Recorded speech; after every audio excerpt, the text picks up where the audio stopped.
सभी को नमस्कार। मैं कविता दुआ करनाल से स्वागत करती हूँ आप सभी का आज की 9th की एसएसटी की क्लास में। जैसा कि आप जानते हैं, हमने लेसन 2 संसाधन के रूप में लोग 2 भागों में देखा। आज हम उसके मेन पॉइंट्स और जो इम्पोर्टेंट प्रश्न हैं उन्हें देखेंगे। तो चलिए शुरू करते हैं अपना लेसन। तो चलिए देखते हैं इस लेसन के मेन पॉइंट्स। तो देखिए, सबसे पहला इसका मेन पॉइंट है मानव पूंजी। मानव पूंजी क्या होता है? जो कौशल और किसी नई चीज़ के उत्पादन का ज्ञान रखता हो, वो सब चीज़ें क्या हैं? मानव पूंजी। दूसरा, संसाधन के रूप में लोग किसी देश में कार्यरत लोगों को वर्णन करने की एक विधि है कि हाँ, हमारे भारत में इतने लोग संसाधन के रूप में हैं कि जो कि किसी न किसी गतिविधि में लगे हुए हैं, जैसे कि कोई टीचर, कोई डॉक्टर, कोई इंजीनियर, कोई नर्स, कोई टेलर, कोई मैकेनिकल इंजीनियर। तो मानव पूंजी निर्माण, मानव पूंजी का निर्माण कैसे होता है? मैंने आपको लेसन में भी बताया था कि जब हम व्यक्ति के शिक्षा, स्वास्थ्य पर अपने देश की पूंजी का अधिक खर्च करते हैं ताकि वो लोग आगे चलकर हमारे देश के विकास में योगदान दें। तो इस तरह से मानव पूंजी का निर्माण होता है। जनसंख्या एक दायित्व के रूप में, बिल्कुल ठीक बात है। जो लोग अनपढ़ हैं या बीमार हैं, वो देश के लिए एक दायित्व हैं। उनका खर्च पूरा करना देश के ऊपर जिम्मेदारी आ जाती है। आगे देखते हैं बेरोज़गारी। बेरोज़गारी क्या है? मतलब जो व्यक्ति काम करने का इच्छुक है, फिर भी उन्हें उस प्रचलित दर पर काम नहीं मिल पाता, तो वो क्या है? बेरोज़गारी।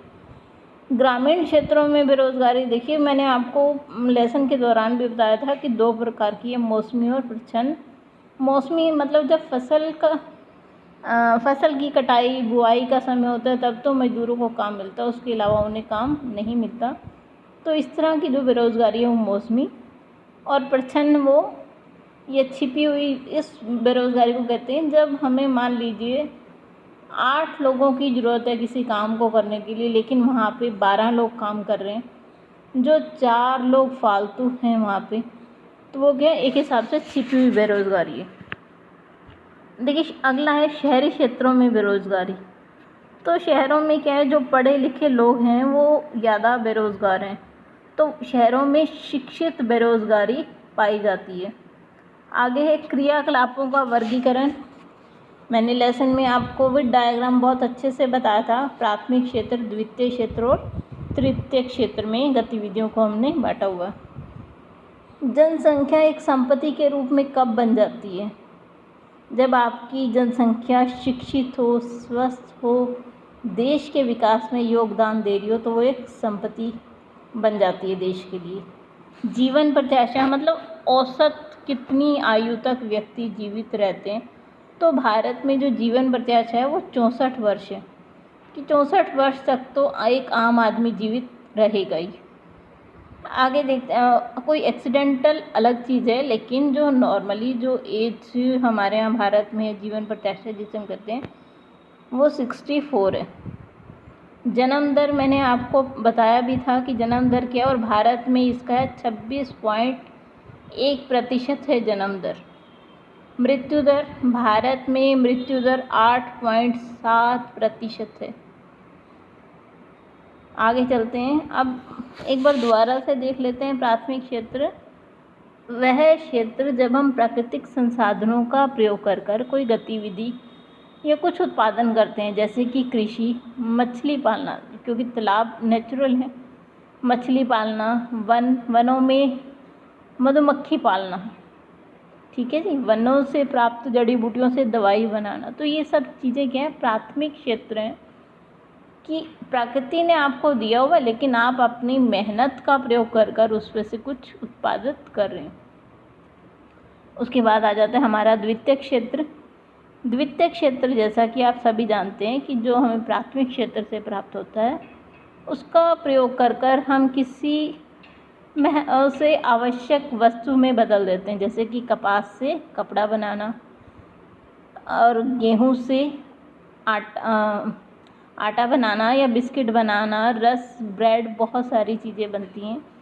तो द्वितीयक क्षेत्र है वो प्राथमिक क्षेत्र की वस्तुओं का उपयोग करके उसे किसी महत्वपूर्ण वस्तु में बदल देता है। सेवा क्षेत्र, इसके बिना सेवा क्षेत्र आज के क्षेत्र में सबसे महत्वपूर्ण होता जा रहा है। देखिए, आप किसी भी बैंक, डाकखाना, बीमा कंपनी और डॉक्टर, टीचर, नर्स, ये सब सेवा क्षेत्र में आ जाते हैं कि जो आपको सेवाएं प्रदान कर रहे हैं। आर्थिक क्रियाएं, वे क्रियाएं जिससे हमें आय प्राप्त हो और देश की आय में वृद्धि हो, वो सब क्या है? आर्थिक क्रियाएं। जैसे कि आपने माल बनाया, उससे बेचा, कुछ लाभ हुआ, तो वो लाभ क्या है? जो लाभ कमाने के लिए हमने क्रियाएं की वो क्या है? आर्थिक क्रियाएं। आगे देखते हैं हम इससे। अभी आपने इसके संसाधन के रूप में लोग लेसन के मेन पॉइंट्स देखे, तो चलिए अब डिस्कस करते हैं इसके इम्पॉर्टेंट क्वेश्चंस। आइए शुरू करें अपना आज का इम्पॉर्टेंट क्वेश्चन का सेशन। चलिए डिस्कस करते हैं कुछ प्रश्नों को। देखिए, क्या जनसंख्या को एक संपत्ति के रूप में परिभाषित किया जा सकता है? आपको बताना है, अगर आपने लेसन ध्यान से वीडियो देखी होंगी तो आप बहुत अच्छे से बता सकते हैं। भारत में जीवन प्रत्याशा कितनी है? अभी मैंने आपको मेन पॉइंट्स में बताया। जन्म दर क्या है? ये भी आपको लेसन में डिस्कस कर दिया गया था। मृत्यु दर क्या है? ये भी डिस्कस किया गया था आपके साथ। मानव पूंजी निर्माण में शिक्षा की क्या भूमिका है? ये भी आपके साथ डिस्कस किया गया था जब मैंने आपको लेसन समझाया था। मानव पूंजी निर्माण में स्वास्थ्य की भूमिका क्या है? बेरोज़गारी से आप क्या समझते हैं?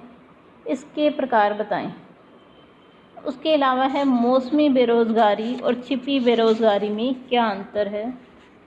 अगला जो आपका मेन इम्पॉर्टेंट प्रश्न है वो प्राथमिक, द्वितीय, तृतीय क्षेत्र की क्रियाएं बताएं। और ये मौसमी और छिपी बेरोज़गारी का जो अंतर है वो मेन है। इस दोनों तरह से आ सकते हैं कि बेरोज़गारी क्या है, बेरोज़गारी के प्रकार बताएं। इसके अलावा भी कुछ और प्रश्न हैं, जैसे आर्थिक क्रियाएं और गैर आर्थिक क्रियाएं क्या हैं।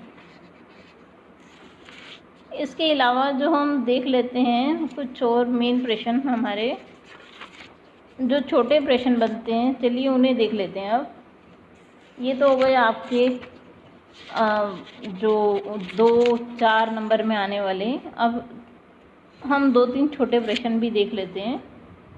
मानव पूंजी निर्माण के भारत को 2 लाभ बताएं।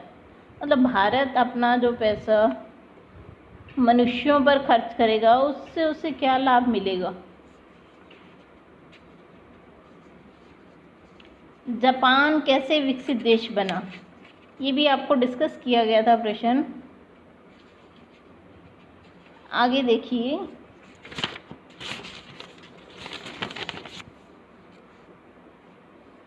प्रवास किसे कहते हैं?